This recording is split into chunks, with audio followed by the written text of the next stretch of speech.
Alright, so the first segment of the day today, we talked about Venti's voice actress calling out the Genshin fandom's toxicity. Crazy stuff. Venti VA literally doing that. But we've got another crazy situation here, although this one's a bit more personal. Once again, if you wouldn't mind liking the video, it would be much appreciated, as I did not post yesterday, and you would be helping me get back in the algorithm. So check it out. According to NotHaru47, apparently I and others are on some sort of anti-localizer hit list. He says, apparently me, Small Baka, Dragon Master X, and Rayforce Game are in a list of anti-localizers. I'm saying this because I've got some contacts in some JP studio that I'm not going to name since I'm doing my social service for some big JP company. I'm not going to name for NDA reasons.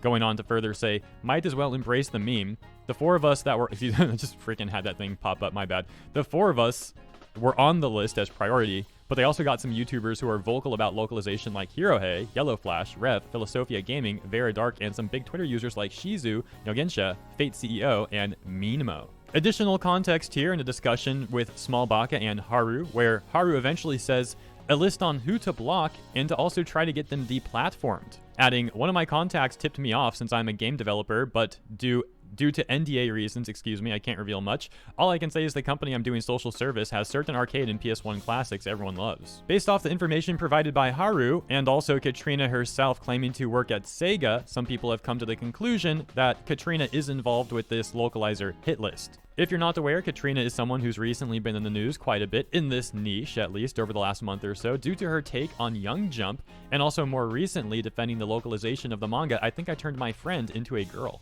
I would like to be fair to Katrina though. I don't have any evidence of her being involved with this. I actually don't have any evidence at all. The only information I have on this hit list, this alleged hit list, is text on Twitter, and there's really only so much I can do with that. Now, according to Philosophia Gaming, he would say that he was unblocked just 2 minutes ago by Katrina, adding that he did not even mention his name. I'm not sure. Maybe that's typo. I think maybe he meant her name on the past 24 hours, saying the list is real. She works for Sega, attacked a sign-in panel for being sexist, made Tsukasa Okino non-binary, and supported the Otame controversy, and shows that she apparently did block him.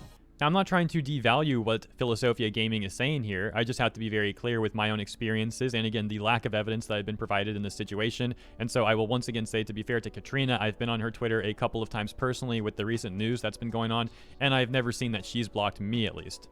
I've also been calling out corruption in localization companies for a little over 2 years, and I've never heard of being on some hit list, although, to be quite frank, I wouldn't be surprised if I'm on one. I did hear rumors back in 2019 even, that I was on some like Funimation hit list because I called out corruption in Funimation and Crunchyroll, and basically the hit list was that they never would sponsor me. Not that I would want them to sponsor me anyways, but yeah, that's what I was told. Oh, and that might also mean things like, oh, Hirohei isn't allowed at Crunchyroll Expo. And it's like, okay, never wanted to go there anyways, could care less. So yeah, there's just things about this that are weird to me. Like, I don't understand why I would now be on some anti-localization list, although, to be fair, maybe I've been on one and the information just now came out. I don't know, though. It sounds kind of weird. It really does. It also sounds weird that they would send it to some Japanese studio. Like, what are they supposed to do? Although, let's, for a minute, assume that it actually is a real list and I'm on it. Well, that list is worse than what Funimation and Crunchyroll allegedly did. Like, if they just don't want me at their events and they don't want to sponsor me, fine. But at least they're not actively trying to deplatform me, which is allegedly what this list is trying to do. And not just myself, but others as well, as we talked about. And if this is all true, that I'm now on some hit list thing, or whatever it is, well, by default, them having a hit list like that is pretty crazy in of itself. What also is crazy to me, though, is the fact that if you look at my coverage from the other day, for example, about the localization of I Think I Turned My Friend Into a Girl, I think I was very fair. I didn't call for the localizers to be fired. I didn't say like hate speech or anything like that. I gave a very reasonable critique of the localization and the response from a localizer.